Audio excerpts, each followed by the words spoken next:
While they're talking things over, we'd certainly like to acknowledge the fine work done by a crew here this afternoon. Bob Ufer, our chief engineer, been spinning the dials all season long, done an excellent job for us as engineer. Also to Dick Balsizer, probably the most educated color man in the country, at 26 years of age, a PhD, a great football mind. Dick, we certainly enjoyed having you with us all year. Jack Lane has been with us for 18 years. He's a statistician. He's got the quick pencil, and any of the facts and figures that you've gotten throughout these broadcasts have come from the fine, keen mind of Jack Lane. Spotting for Michigan, as I've said before, one of the finest spotters in the game today in a radio booth, Bill Petrula. And we're sorry Bob Gage isn't with us, but filling in for Mr. Gage is Jim Podell, who's doing an excellent job with the Ohio State Buckeyes this afternoon. A drop-back pass by Masajowski on the 30-yard line. He can't find a receiver. He's scrambling. He throws a quick flicker pass out to the left flat on the 40, and he's down to the 45-yard line. It's Jim Otis, number 35, the big fullback. Marty Huff finally making the tackle.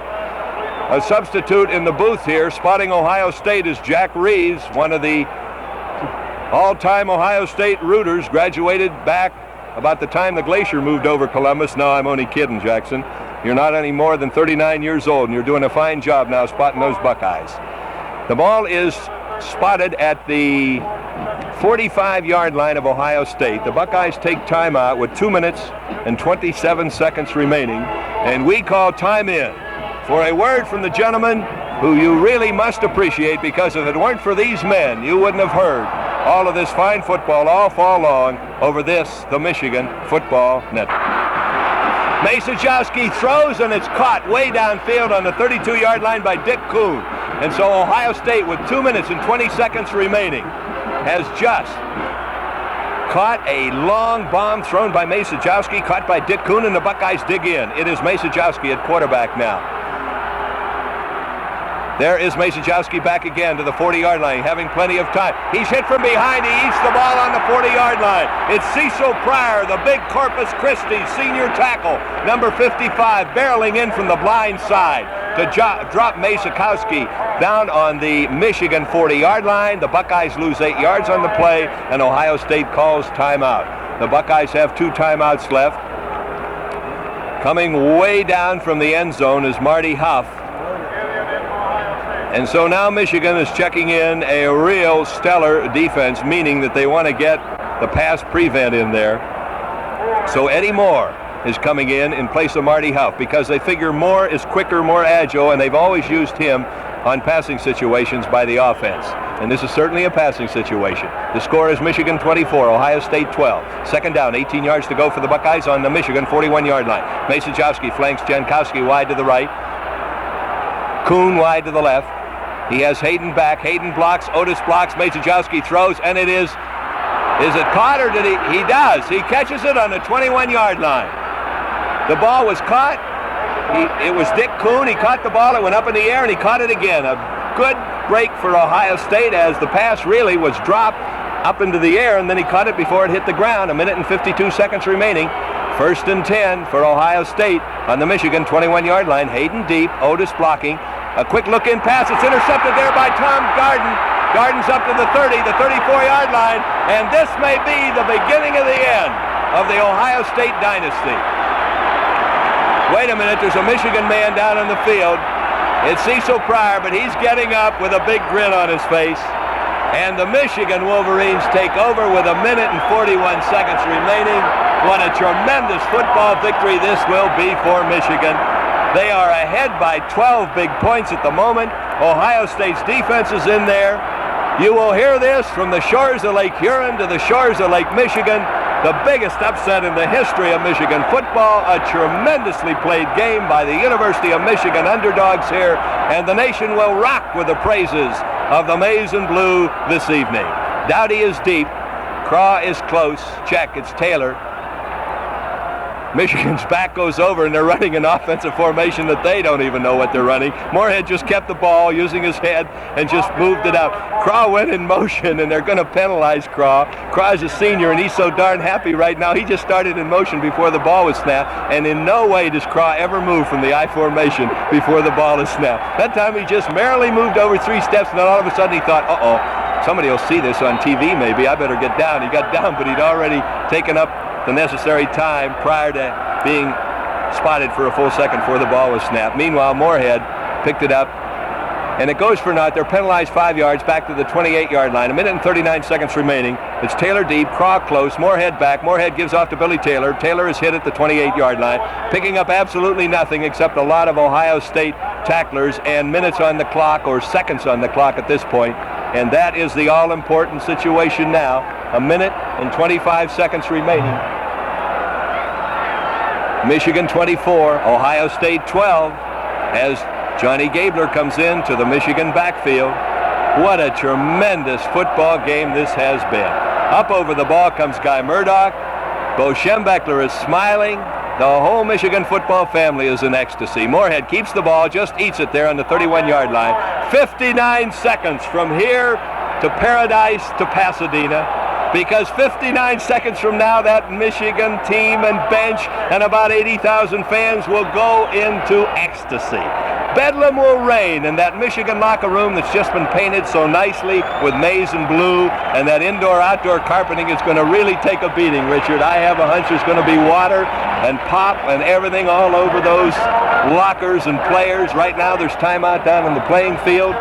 Dick, what are your thoughts now? Not much more that I can say, Bob, that you haven't said. Probably the greatest moment in Michigan football. Thanks, Dick. Third down, 12 yards to go. It is Moorhead with Dowdy deep and Craw close. There is a handoff this time to Glenn Dowdy. He's into the open on the 35. He gets to the 39-yard line, 47 seconds remaining. There's a whistle down in the playing field, and I believe Ohio has called timeout. The Buckeyes have one timeout left.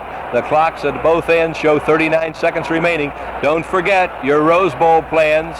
Call Conlin Travel Agency. There is the kick on fourth down. Warner's kick, a high, long, beautiful punt. Zelina on the 15. Zelina back to the 20. Zelina hit at the 22-yard line. Hit by Billy Harris. And Michigan's offensive team comes downfield. A 46-yard kick by Mark Warner, an 8-yard return by Zelina, and will the football stadiums across this nation rock and weave with disbelief when they hear the final score in Ann Arbor. It's almost unbelievable that the number one team in the nation, the team that was supposed to rout Michigan, has done the impossible, and that's just about what it's been. Michigan 24, Ohio State 12. Masajowski sets his team. He has 29 seconds, dropping back to his own 12-yard line. He's scrambling. Cecil Pryor has him in the pocket, and they run him out of bounds at the 15-yard line. No, sir, he's still in bounds at the 20, the 25. He fumbles the ball, and Michigan recovers at the 31. That's all she wrote. There are 18 seconds left, but Ohio State just fumbled the ball as Masajowski couldn't find a pass receiver, and so Michigan recovered the Buckeye fumble on the Ohio State 32-yard line. It was Cecil Pryor. And the Wolverines now with 18 seconds. Look at those coaches down there. Chuck Stobart, Jerry Hanlon, Dick Hunter, Frank Maloney, George Manns. They're jumping up and down like grammar school kids. This is the greatest thing that's happened as Don Moorhead, quarterback, sneaks the ball. The longest 14 seconds. Listen to the crowd in the background. 10. 9, 8, 7, 4, 3, 2, 1. They got Schembechler on their shoulders. Listen to the crowd go wild. Michigan upsets Ohio State. Believe it or not, the final score. Ripley couldn't have made it any better than this. Michigan 24, Ohio State 12. We'll be back for a quick recap right after this final message over this, the Michigan Football Network. Now everyone will anxiously await January 1st to see if Michigan can add to their fabulous Rose Bowl record of 4 victories out there in Pasadena, running up a fabulous 146 points to the opposition's 13. In no other school will you find a Rose Bowl record like this one.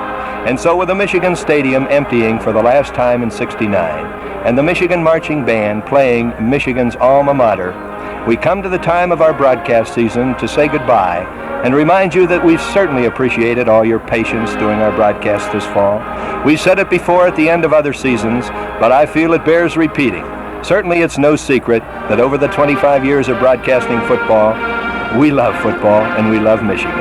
And we do realize that at times we get carried away with the excitement of the play-by-play. But we want you listeners to know that if at any time we've said anything that has hurt anyone in any way, believe me, it's been a slip of the tongue and not of the heart. We sincerely hope that you've enjoyed these broadcasts this fall just half as much as we've enjoyed bringing them to you. And now, leaving the serious side for just a moment, we thought it would be appropriate that we'd close with the same verse that we opened this broadcast with this afternoon, because we don't want you to ever forget. It was November 22nd, 1969. That they came to Barry, Michigan, all dressed in maize and blue. The words were said, the prayers were read, and everybody cried. But when they closed the coffin, there was someone else inside. Oh, they came to Barry, Michigan, but Michigan wasn't dead. And when the game was over, it was someone else instead. 11 Michigan Wolverines put on the gloves of gray, and as the organ played the victors, they laid Woody Hayes away. Final score again this afternoon, Rose Bowl bound Michigan 24, bewildered Ohio State 12. This is Bob Ufer thanking you for being with us all season long, and until next year, God willing, we wish you all a very happy, healthy, and prosperous 1970. And to you, Ohio State, to you, Columbus, we say thank you, and goodbye. We will miss you in the fall, in the winter, in the spring, but someday we shall return. Till then, goodbye, Ohio State. Goodbye, red and white. Goodbye, Columbus. Goodbye, Columbus. Goodbye.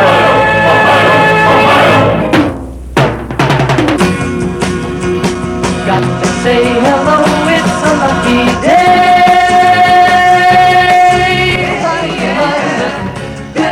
That's the way it happened. November 22nd, 1969. This presentation of those final tremendous moments is broadcast by Bob Ufer over WPAG, AM and FM in Ann Arbor, Michigan, are brought to you through the cooperation and courtesy of the most sound-minded citizen on tape anywhere, WARV.